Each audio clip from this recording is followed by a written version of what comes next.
사랑합니다. 11월 17일부터 35차 세대통합 목회 컨퍼런스를 개최하는데요. 많은 분들이 제게 묻습니다. 세대통합 목회를 왜 시작하게 되었습니까? 여러 가지 이유가 있을 수 있겠지만 제가 충격에 좀 빠진 사건들이 있습니다. 교회에 생명 걸고 헌신했던 직분자, 목회자 자녀들이 신앙생활을 하지 않는 것을 보게 됐습니다. 미국의 경우 교포 2세들이 대학에 들어가면 70%가, 졸업 후에는 90%가 교회를 떠난다는 통계가 있습니다. 저는 이 충격적인 사건들을 접하면서 아하, 이건 잘못됐구나. 그때부터 저는 세대 통합 목회에 대해서 관심을 가지게 되었습니다. 왜 이런 일이 일어나게 되었을까 고민하게 되었는데요. 같은 신앙을 후대에 전수하지 못해서, 특별히 같은 신앙 공동체를 만들어야 되는데 같은 신앙 공동체란 같은 신학, 같은 사상, 같은 문화로 통합된 공동체를 말합니다. 그러니까 우리는 막연하게 후대에게 성경 공부 정도는 시켰을지라도 같은 신앙 공동체를 만들지 못했다. 이걸 깨달은 뒤부터 대안이 세대통합 목회임을 알게 됐습니다. 많은 분들이 묻습니다. 세대통합 목회가 뭡니까? 혹자는 함께 예배드리는 것입니까? 네, 맞습니다. 세대통합 목회가 함께 예배하는 세대통합 예배를 포함하고 있지만 그것이 곧 세대통합 목회는 아닙니다. 그러면 세대통합 목회가 뭔가?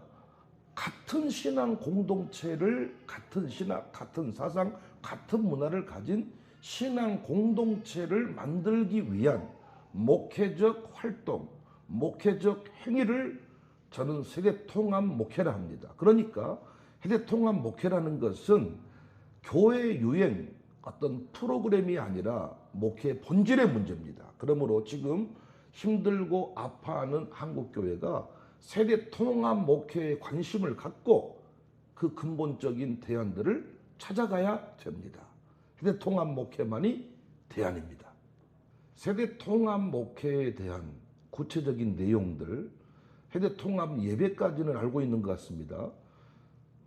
세대통합 목회를 실현하기 위해 같은 신앙 전수, 같은 신앙 공동체를 만들기 위해 목회적 새로운 방향을 찾아야 된다. 저는 세대통합 목회 안에 세 가지 중요한 통로가 있다고 생각합니다. 첫 번째 통로는 통합 신앙 공동체.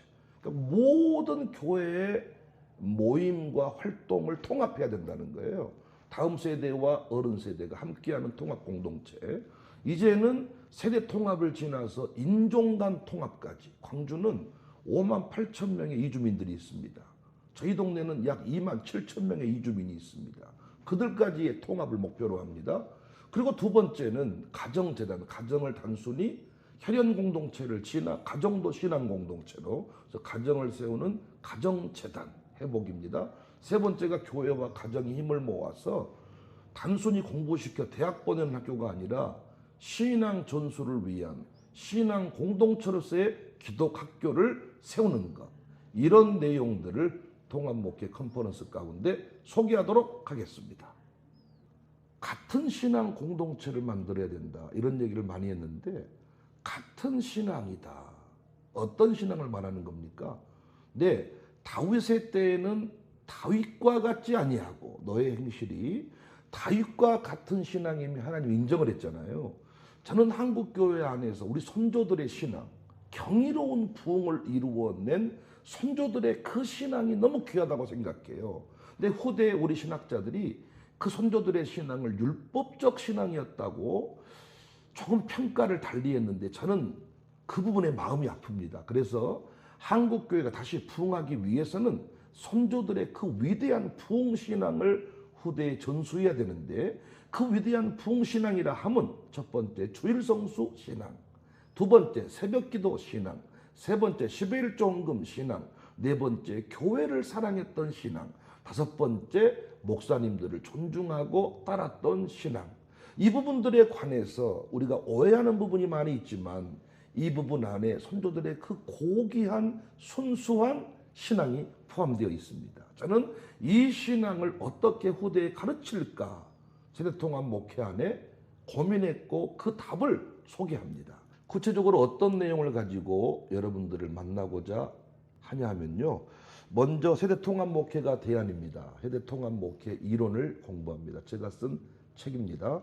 두 번째는 샬롬 스쿨, 아까 말씀드렸던 교회와 가정이 힘을 모아서 신앙 공동체로서의 학교. 저는 이 학교 이름을 샬롬 스쿨이라고 했다가 최근에 샬롬 아카데미로 이렇게 이름을 변경했습니다. 그 신앙 공동체로서의 학교에 관한 이야기를 나눌 거고요. 그리고 선조들의 그 고귀한 신앙, 마룻바닥 영성, 그리고 교회가 길을 찾다는 책 속에 5대 신앙, 한국교회 부흥신앙에 대한 내용이 담겨져 있거든요. 이런 책들 가지고, 이 교재들을 가지고 2박 3일 동안 함께 공부할 계획입니다. 이론도 탄탄히, 그리고 실제까지 정확하게 소개해드리도록 하겠습니다. 이 컨퍼런스는 단순히 어떤 지식 전달의 그런 컨퍼런스가 아니라 서로 느끼는, 결단하는 그런 컨퍼런스거든요. 누가 참석하면 좋은가 물으시는데 일단 목회자 부부가 오셔야 됩니다. 사모님과 함께. 그래서 목회자 가정부터 변화가 필요하거든요. 목회자 부부가 오시면 좋고요. 그리고 자녀를 잘 키워야 되는데 목회자의 가르침을 받아서 가정을 변화시켜야 되는 부모가 오시면 좋습니다. 그리고 가능할지 모르겠습니다만 부모가 올 때 자녀가 함께 따라올 수 있다면 더더욱 좋고요. 그리고 주일학교 교육을 책임지고 있는 부목사님들이나 부교육자, 교육 관계자들이 함께 하시면 목사님이 세대통합 목회를 실현하실 때 도움이 될 겁니다. 언제 컨퍼런스가 열리느냐? 11월 17일 월요일 오전 10시부터 19일 수요일인데 오후 2시에 끝납니다. 수요예배에 지장이 없도록 이렇게 하고요. 광주 청사교회에서 진행합니다. 광주 청사교회 11월 17일부터 19일까지 세대통합 목회 컨퍼런스가 열립니다. 여러분 정중히 초대합니다. 꼭 함께 하시기 바랍니다. 부흥 미션!